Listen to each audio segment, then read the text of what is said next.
Le troisième pilier n'est rien d'autre qu'un plan d'épargne conçu spécialement pour combler les lacunes de la retraite.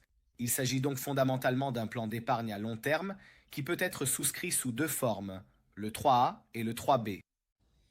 Le 3A est la forme liée, ce qui signifie que tout l'argent que vous y déposez ne peut être retiré que pour cinq raisons.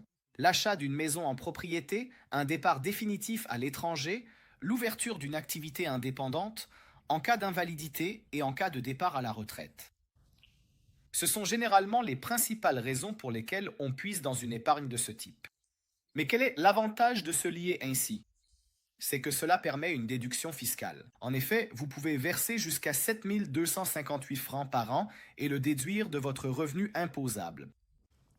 En moyenne, en versant ce montant, on parvient à économiser entre 1 800 et 2 000 francs d'impôts par an. Nous avons ensuite le troisième pilier 3B qui est au contraire la forme libre. Dans ce cas, il n'y a aucune contrainte. Donc vous versez, vous faites ce plan d'épargne sur une durée, prenons par exemple 15 ans, et après 15 ans, vous pouvez tranquillement retirer le capital avec les intérêts sans autre restriction. Dans ce cas, cependant, il n'y a aucune déductibilité fiscale. Alors pour quelle raison cela a-t-il du sens de faire un 3B?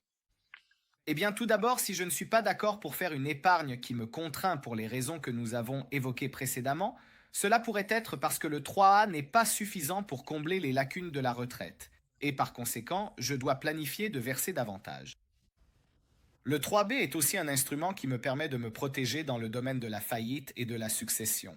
En effet, il n'entre pas dans la masse successorale. Si jamais il devait vous arriver quelque chose, vous pouvez choisir librement les bénéficiaires et ceux-ci reçoivent immédiatement le capital.